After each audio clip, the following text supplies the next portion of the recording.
Friends Technos 1936కి అందరికి స్వాగతం. మీరు డేట్ వచ్చేసరికి మార్చి 28, 2025 టైం వచ్చేసరికి 4 PM అవుతుంది. ఇప్పటివరకు ఉన్న న్యూస్ అయితే ఇవి. ఫస్ట్ వచ్చేసరికి పోకో నుంచి Poco F7 Pro, F7 Ultra రెండు ఫోన్స్ని గ్లోబల్గా అయితే లాంచ్ చేసింది. చైనాలో లాంచ్ చేశారు. ఇండియాకి కూడా మేబీ 1 monthలో వీటిని తీసుకొని రావచ్చు. F7 రాలేదు, F7 Pro, F7 Ultra రెండు ఫోన్స్ తీసుకొచ్చారు. F7 Pro వచ్చేసరికి 8 Gen 3 ప్రాసెసర్తో వస్తుంది. F7 Ultra వచ్చేసరికి 8 EDD ప్రాసెసర్తో వస్తుంది. ప్రైజెస్ చూసుకుంటే వీటివి అక్కడ చైనీస్ కరెన్సీ ఇండియన్ కరెన్సీలో కన్వర్ట్ చేస్తే F7 Pro 40-42 వేల మధ్యలో ఉంది. అదే F7 Ultra వచ్చేసరికి ప్రైస్ 55,000 దాకా పోతుంది. ఇండియాకి ఈ ప్రైజ్లో వస్తే కష్టమే, ఎందుకంటే అంత మార్కెట్ అయితే లేదు ఆ ప్రైజెస్లో. పోకోకి అయితే తీసుకొస్తే ఇండియాకి F7 Pro తీసుకొని రావచ్చు.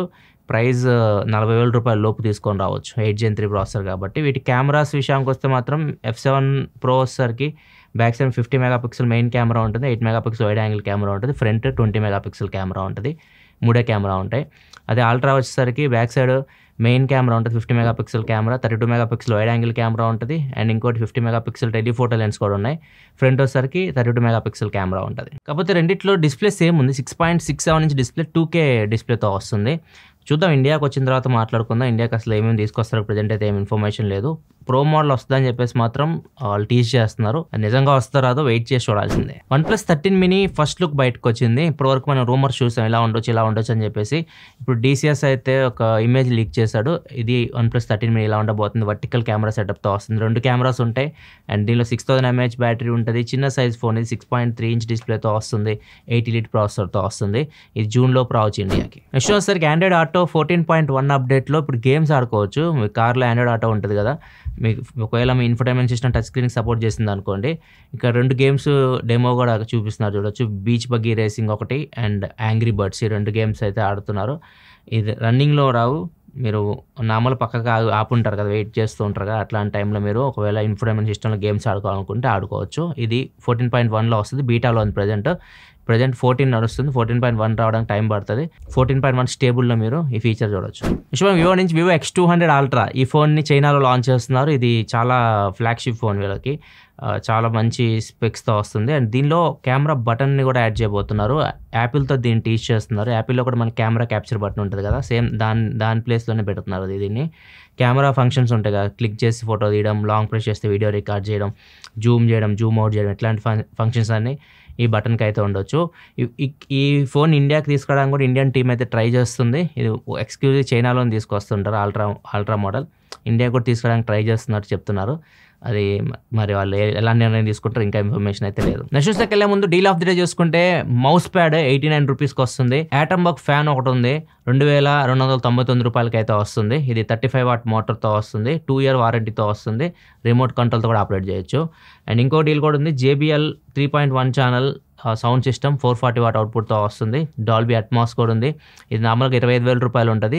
SBI క్రెడిట్ కార్డ్ మీద దగ్గర మీకు 6,000 రూపాయలు డిస్కౌంట్ వస్తుంది. 18,999 రూపాయలకి JBL Dolby Atmos sound bar అయితే వస్తుంది. డీల్స్ ఒక చెక్ చేయాలనుకుంటే లింక్స్ డిస్క్రిప్షన్లో ఉంటే అక్కడ నుంచి మీరు చెక్ చేయొచ్చు. నెక్స్ట్ మనకి సామ్సంగ్ ఒక పేటెంట్ అయితే ఫైల్ చేసింది. పేటెంట్ ఆల్రెడీ వీళ్ళు డెమో కూడా తీసుకొని వచ్చారు 2023 CESలో. ఇది hand held foldable gaming console type అన్నమాట. మనం ఫోల్డ్ చేసేయచ్చు, ఓపెన్ చేసేసి మీరు గేమ్ ఆడవచ్చు. డిస్ప్లే కనిపిస్తుంది ఓపెన్ చేస్తే. ఇది డెమోకి తీసుకొచ్చారు, దీని ప్రజెంట్ పేటెంట్ తీసుకున్నారు. ఫ్యూచర్లో దీని మీద వర్క్ చేసి ఇలాంటిది ఏమైనా తీసుకొని వస్తారని చూడాలి సామ్సంగ్ వాళ్ళు. నెక్స్ట్ వచ్చేసరికి రెడిట్లో ఒక పోస్ట్ అయితే షేర్ చేసుకున్నాడు. ఒక 10 years ఒక అబ్బాయి, తన అల్లుడు అంట, మా అల్లుడు 10 years ఉంటాయి అతనికి, ఒక 5వ క్లాస్ చదువుతున్నాడు. నా దగ్గరికి వచ్చేసి మామ నాకు MS ధోని గురించి నాకు ఒక 10 పాయింట్లు కావాలి, రేపు నాకు అసైన్మెంట్ ఉంది, ఒక 10 పాయింట్లు రాయాలి MS ధోని గురించి అంటే, అడిగితే వాళ్ళ మామ ఏమన్నాడంటే, నువ్వే రీసెర్చ్ చేసి నువ్వే తెలుసుకో, నీకే కదా అసైన్మెంట్ ఇచ్చింది అని చెప్పేసి హెల్ప్ చేయలేదంట. నెక్స్ట్ రోజు అబ్బాయి వచ్చి అసైన్మెంట్ చూపించేసి నాకు A+ గ్రేడ్ వచ్చింది, అండ్ దాంతోపాటు నాకు చిన్న గిఫ్ట్ కూడా ఇచ్చారు. ఇలా గిఫ్ట్ గ్రాటిట్యూడ్ బాక్స్ అంటారు దాన్ని, అదైతే ఇచ్చారు అబ్బాయికి. అవన్నీ తీసుకొని చూపించేసరికి ఆశ్చర్యపోయాడు వాళ్ళ మామ. అరే ఎలా రాసావురా నువ్వు అంటే, నువ్వు హెల్ప్ చేయకపోతే నాకు హెల్ప్ చేసే వాళ్ళు ఎవరు లేరు అనుకున్నావా, నేను చాట్ జీపీటీని అడిగాను MS ధోని గురించి ఒక 10 పాయింట్లు చెప్పమని చెప్పేసి ఆ 10 పాయింట్లు కాపీ పేస్ట్ చేసి రాశాను. టీచర్ నన్ను మెచ్చుకొని నాకు గిఫ్ట్ బాక్స్ కూడా ఇచ్చిందని చెప్పాడు. మామ షాక్ అయిపోయాడు. అల్లుడు రాక్స్ మామ షాక్స్ అని చెప్పేసి ఎండ్ అయిపోయింది. కాకపోతే ఆయన ఏం షేర్ చేసుకున్నా అంటే ఈ జనరేషన్ ఏదైతే జనరేషన్ ఆల్ఫా ఉందో వీళ్ళు ఈ టెక్నాలజీ ఎక్కువ అయిపోవడం వల్ల రీసెర్చ్ చేయడము ఏదైనా తెలుసుకోవడం ఇట్లాంటి వాటి మీద టైం కూడా స్పెండ్ చేయట్లేదు. జస్ట్ కాపీ పేస్ట్కి అలవాటు అయిపోయారని చెప్పేసి చెప్తున్నారు. నిజంగా ఇది నిజమే. చాలామంది స్టూడెంట్స్ ఇట్లనే తయారయ్యారన్నమాట. ఏదైనా కానీ ఇప్పుడు డెవలప్ అయిపోతుంది అని అడుగుతున్నారు. అది ఏది ఇస్తే అది తీసుకెళ్ళి రాసేస్తున్నారు. నెక్స్ట్ వచ్చేసరికి జియో హాట్స్టార్ ఇప్పుడు 100 మిలియన్ సబ్స్క్రైబర్స్ని కంప్లీట్ చేసుకుంది. ఇప్పుడు రీసెంట్గా Jio cinema and Disney Hotstar 2 కలిసిపోయి జియో హాట్స్టార్ అయినాయి కదా, మొత్తం కలిపితే ఇప్పుడు 100 మిలియన్ సబ్స్క్రైబర్స్ అయ్యారు వీళ్ళకి. నెక్స్ట్ న్యూస్లోకి వెళ్ళే ముందు కామెంట్ ఆఫ్ ది డే చూసుకుంటే సుభాష్ అడుగుతున్నారు, పాకిస్తాన్ నుంచి మనోడికి మెసేజ్లు వస్తున్నాయంట, నువ్వు లోన్ తీసుకున్నావు, లోన్ కట్టాలి, కట్టకపోతే నేను అరెస్ట్ చేస్తామని చెప్పేసి మెసేజ్లు వస్తున్నాయి నాకు, వాళ్ళని బ్లాక్ చేసినా కానీ వేరే నెంబర్ నుంచి వస్తున్నాయి, సో వీళ్ళు ఎలా ఆపాలంటే అడుగుతున్నారు. సో ఇట్లాంటి స్కామర్స్ని ఆపడం కొద్దిగా కష్టమే. సో మీరు ఇలాంటి వాటికి రెస్పాండ్ అవ్వకండి. వాళ్ళ మెసేజ్లు వాళ్ళ నెంబర్స్ని బ్లాక్ చేసేయండి. ఎన్ని వస్తే అన్ని నెంబర్స్ మ్యాక్సిమం బ్లాక్ చేయడానికి ట్రై చేయండి.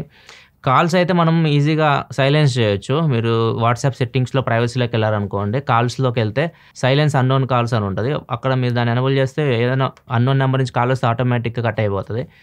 మెసేజ్లు కష్టమే ఆపడం, మీరు బ్లాక్ చేసేయండి నెంబర్స్, ఇట్లాంటి నెంబర్స్ని. భయపడకండి. ఫస్ట్ మీరు పాకిస్తాన్లో లోన్ తీసుకున్నారంటే ఫస్ట్ మీరే నమ్మలేరు. సో ఫస్ట్ ఇట్లాంటివన్నీ చూసి భయపడకండి.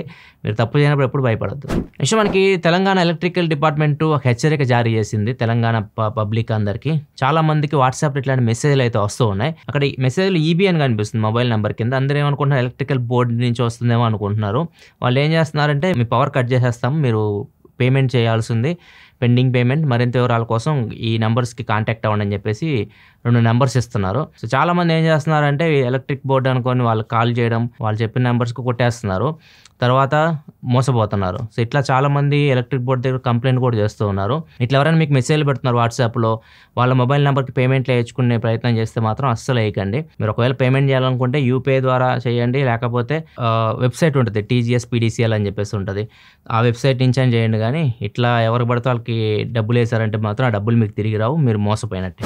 నెక్స్ట్ మనకి కడపలో 9th క్లాస్ స్టూడెంట్ 32 ఫేక్ అకౌంట్లు క్రియేట్ చేస్తారు, ఇన్స్టాగ్రామ్ అకౌంట్, అది కూడా అమ్మాయిల పేర్ల మీద క్రియేట్ చేసి వాళ్ళ క్లాస్లో 9th క్లాస్ చదువుకునే అమ్మాయిలు ఉంటారు కదా, వాళ్ళకి ఫ్రెండ్ రిక్వెస్ట్లు పంపించారు. చాలామంది యాక్సెప్ట్ చేశారు, అమ్మాయిలే కదా అని చెప్పి యాక్సెప్ట్ చేసుకొని వాళ్ళతో పరిచయం పెంచుకొని వాళ్ళు ఎక్స్‌ప్లాయిటెడ్ ఫొటోస్ ఇట్లాంటివి ఉంటాయి కదా, అట్లాంటివి తీసుకొని వాళ్ళని బ్లాక్మెయిల్ చేయడం మొదలుపెట్టాడు. నేను నీ క్లాస్లోనే ఉంటాను, నువ్వు నన్ను లవ్ చేయాలి, నువ్వు లవ్ చేయకపోతే నేను ఈ పబ్లిక్గా రిలీజ్ చేస్తా ఫొటోస్ అని చెప్పి బ్లాక్మెయిల్ చేయడం మొదలుపెట్టారు. అప్పుడు తెలిసింది అమ్మాయిలకి అటు పక్కన అమ్మాయి కాదు అబ్బాయి, అది కూడా మన క్లాస్లోనే చదువుతున్నాడు, మనల్ని ఇట్లా బ్లాక్మెయిల్ చేస్తున్నాడు అని చెప్పేసి పోలీసుల దగ్గరికి వెళ్ళి పోలీసులు కంప్లైంట్ అయితే ఇచ్చారు.